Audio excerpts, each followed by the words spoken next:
से बच्चों CLE's के CBSE स्कूल चिक्कोड़ी कक्षा 8वीं में आप सभी का स्वागत करती हूँ। आशा करती हूँ कि आप सब लोग ठीक और स्वस्थ हों। तो बच्चों पिछले क्लास में हम आपके पाठ्यपुस्तक का तीसरा पाठ बस की यात्रा पढ़ रहे थे।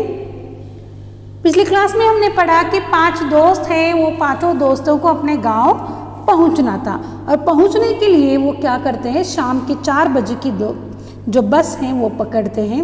वो सोचते हैं कि वहाँ से पन्ना जाकर सतना जाएंगे और सतना से वो सीधा कहाँ जाएंगे, बस लेकर जबलपुर की ट्रेन पहुँचेंगे तो सुबह तक अपने काम पर पहुँचने के लिए अपने घर वो पहुँच सकते हैं।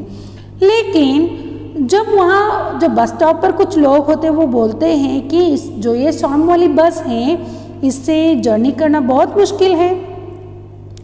तो लेखक ने इसके ऊपर व्यंग करते हुए कहा है कि क्या रास्ते में डाकू मिलते हैं? तो नहीं, लोग कहते हैं कि खुद बस ही डाकीन है।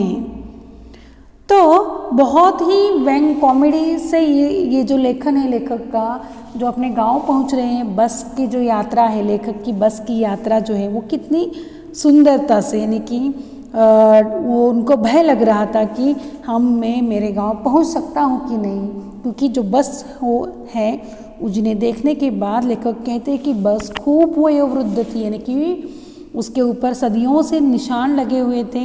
वो बूढ़ी हो चुकी थी, ये चल पाएगी कि नहीं ये मुझे पता नहीं, क्योंकि ये मुझे अपने गांव तक नहीं पहुंचाएगी। इस प्रकार का लेखक के मन में कुछ चल रहा था। तो लेखक देखते हैं कि कोई भी समझदार आदमी इस बस से सफ़र नहीं करेगा, क्योंकि बस की अवस्था ही वैसी थी। तभी एक बस कंपनी का हिस्सेदार जो है वो क्या कहता है कि नहीं, ये बस अच्छी है, विश्वसनीय है, ये बस चलती है। तो वहाँ पर भी लेखक कॉमेडी करते हैं, सचमुच ये चलती है? हाँ, हिस्सेदार बोलता है हाँ ये चलती है। तो लेखक फिर से उसके ऊपर व्यंग करते हैं, वो कहते हैं हाँ वही तो मैं देखना चाहता हूँ, क्या वो अपने आप चलती है ना? इस प्रकार से वो इस हिस्सेदार से, यानी कि उसके बस कंपनी के पार्टनर से पूछते हैं, लेकिन वो पार्टनर बोलता है हाँ जी कैसे नहीं चलेगी, देखिए अभी चलेगी। ऐसे कर कर वो क्या करते, बस में चढ़ने के लिए तैयार होते हैं। आगे देखिए, गजब हो गया, ऐसी बस अपने आप चलती है। हम आगा पीछा करने लगे। डॉक्टर मित्र ने कहा डरो मत, चलो बस अनुभवी है, नई नवेली बसों से ज़्यादा विश्वसनीय है। हमें बेटों की तरह प्यार से गोद में लेकर चलेगी। हम बैठ गए। जो छोड़ने आए थे वे इस तरह देख रहे थे जैसे अंतिम विदा दे रहे हैं। उनकी आंखें कह रही थी आना जाना तो लगा ही रहता है, आया है सो जाएगा। राजा रंक फकीर, आदमी को कुछ करने के लिए एक निमित्त चाहिए। इंजन सचमुच स्टार्ट हो गया, ऐसा जैसे सारी बस ही इंजन है और हम इंजन के भीतर बैठे हैं।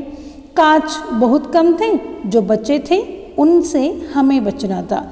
हम फौरन खिड़की से दूर सरक गए। इंजन चल रहा था, हमें लग रहा था कि हमारी सीट के नीचे ही इंजन है। तो लेखक को बहुत ज़्यादा आश्चर्य हो गया। वो क्या कहते हैं, गजब हो गया, ऐसी बस अपने आप चलती है। वो क्या कहते हैं, गजब होना, यानी कि आश्चर्य होना। लेखक को बहुत आश्चर्य हो गया कि इतनी खराब बस है और तब भी ये चलती है। तो जब लेखक को उस बस की दशा के ऊपर संदेह होना कि शक होना, लेखक पहले से ही बस को देखने के बाद वो कहते कि बस जो है वो श्रद्धा के लायक है, ये वयोवृद्ध है। हाँ, इतनी बूढ़ी बस, इतनी पुरानी बस, हम कैसे जा सकते हैं उसमें? तो हिस्सेदार बोलता है अरे चलती है, नई नवेली बसों से ये अच्छी है। अब देखिए अब कैसे चलती है। तो लेखक को आश्चर्य हो गया और वो कहते हैं कि इतनी खराब बस है तब भी ये चलती है। तो जब लेखक उस बस के ऊपर संदेह करते हैं तो कहते हैं देखिए हम आगा पीछा करने लगे। डॉक्टर मित्र ने कहा डरो मत, चलो बस अनुभवी है, नई नवेली बसों से ज़्यादा विश्वसनीय है, हमें बेटों की तरह प्यार से गोद में लेकर चलेगी। तो आगा पीछा करना इनकी एक मुहावरा है। इसका अर्थ होता है निर्णय न ले पाना। आगा पीछा करना एक मुहावरा है। इसका अर्थ होता है बच्चों निर्णय न ले पाना। लेखक को जब उस बस की दशा के ऊपर शक होने लगता है, संदेह होने लगता है, वो अपने मन में सोचने लगे कि जाए या न जाए इस बस से, तो लेखक कहते हैं उनके डॉक्टर मित्र जो है वो कहते हैं कि ये जो नई नवेली बसेस होती है उनके ऊपर भी हम कैसे भरोसा कर सकते हैं। हाँ, नई नवेली बस भी खराब हो सकती है, ये तो उससे पुरानी बस है और ज़्यादा विश्वसनीय है, क्योंकि ये इतने पुराने समय से चली आ रही है और अभी तक चल रही है। इससे विश्वास करना, इस पर विश्वास करना ज़्यादा ठीक रहेगा। समझ में आ रहा है बच्चों? तो लेखक क्या करते हैं, बस में बैठे या ना बैठे वो निर्णय नहीं ले पाते क्योंकि बस बहुत पुरानी थी।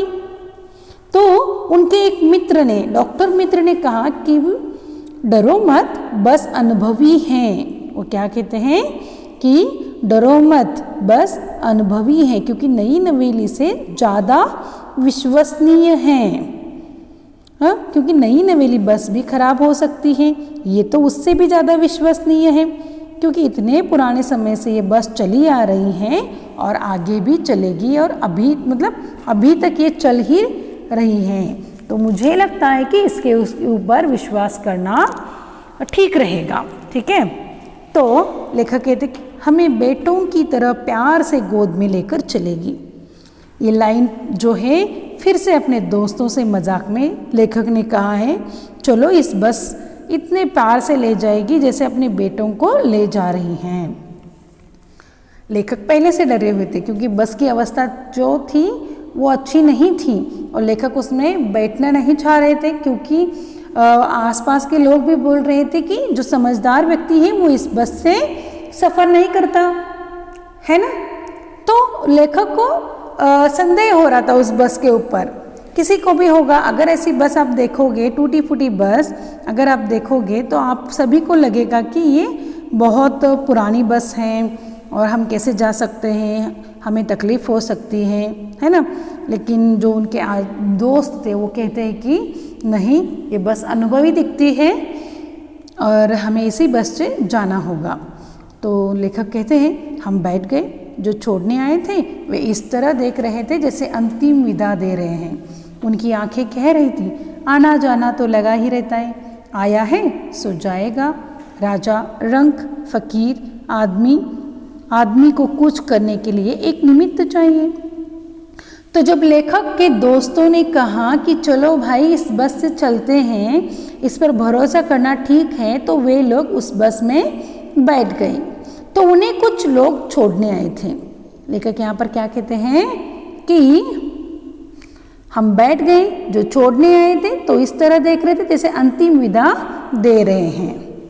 हाँ, तो उन्हें कुछ लोग छोड़ने आए थे तो वे उन्हें ऐसे देख रहे थे जैसे अंतिम विदा दे रहे हैं, यानी उनको भी ये आशा नहीं थी कि ये जीवित बचेंगे या नहीं। और उनकी आंखें जब लेखक ने देखी तो लेखक को ऐसे लगा मानो आना जाना तो लगा रहता है, यानी इस संसार में जो आता है उसे एक दिन तो जाना ही पड़ता है, आएगा सो जाएगा। समझ में आ रहा है बच्चों?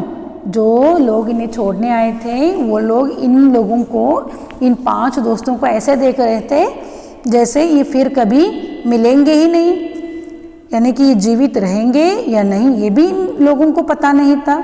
उनकी आंखें ही ये कह रही थी कि आना जाना तो लगा रहता है, यानी कि इस संसार में जो आता है उसे जाना ही पड़ता है, यानी कि आएगा सो जाएगा, चाहे वो राजा हो, रंक हो या फकीर हो। राजा यानी कि किंग, पता है ना आपको, चाहे वो राजा हो जो इस संसार में आया है तो उसे भी मृत्यु प्राप्ति ही होगी, चाहे वो रंक हो, रंक यानी कि भिखारी, अभी वो भिखारी भी है उसका भी जीव होता है। हाँ, वो इस संसार में आया है तो उसे भी जाना ही पड़ेगा। चाहे वो फकीर हो, फकीर यानी कि साधु, साधु संत जो होते हैं उन्हें फकीर कहते हैं। ठीक है, वो तो लेखक कहते हैं कि चाहे वो राजा हो, चाहे वो भिखारी हो, चाहे वो साधु हो, उसे वो इस संसार में आया है तो वो एक ना एक दिन जाएगा ही। तो लेखक को देखते ही उन्हें ऐसा लगता है कि वो कहते हैं कि इस प्रकार से कोई भी हो जो इस दुनिया में आया है तो उसे एक न एक जाना ही पड़ता है। आदमी को कूच करने के लिए एक निमित्त चाहिए। कूच करना यानी कि प्रस्थान करना, यानी कि चलना। इसका अर्थ क्या है?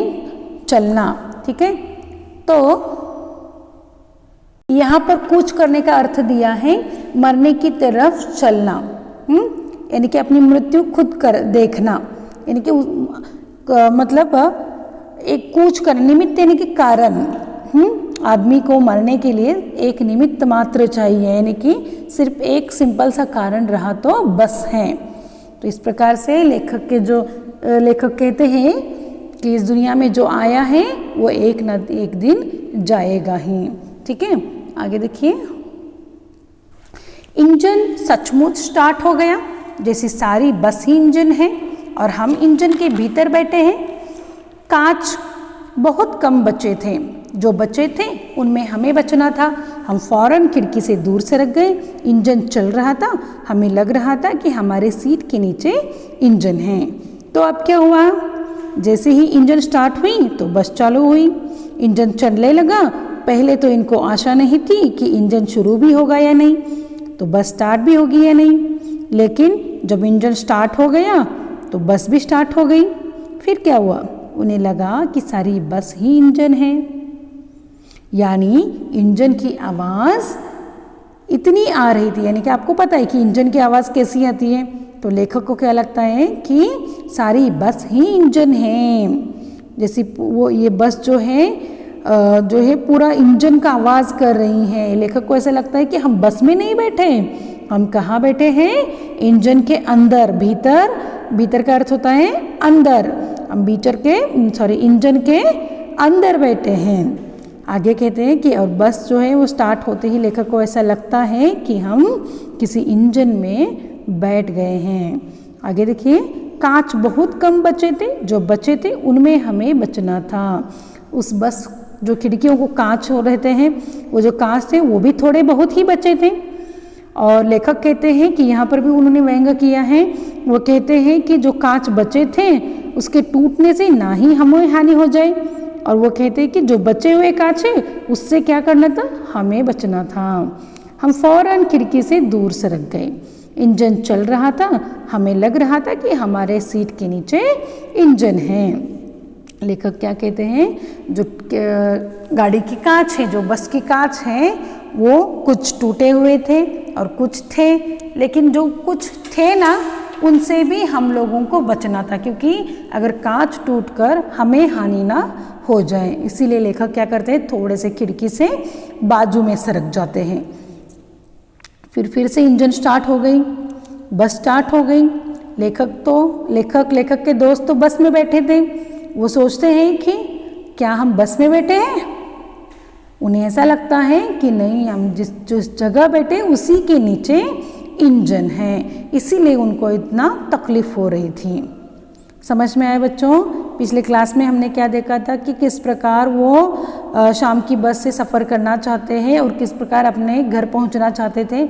लेकिन इस बस का सफ़र जैसे ही चालू होता है तो लेखक कहते हैं कि जैसे हम इस बस में बैठे तो इस बस की जो इंजन है वो स्टार्ट होने के बाद बस स्टार्ट हो गई, और उन्हें ऐसा लग रहा था कि इस बस में कुछ खिड़कियों को कांच नहीं है, और जो कांचें थी तो उसके टूटकर इन लोगों को हानि न हो जाए, इस प्रकार का लेखक का सोच था। तो आज की इस कक्षा में हम इतना ही पढ़ते हैं बच्चों। अगली कक्षा में इसके आगे का भाग पढ़ेंगे। धन्यवाद।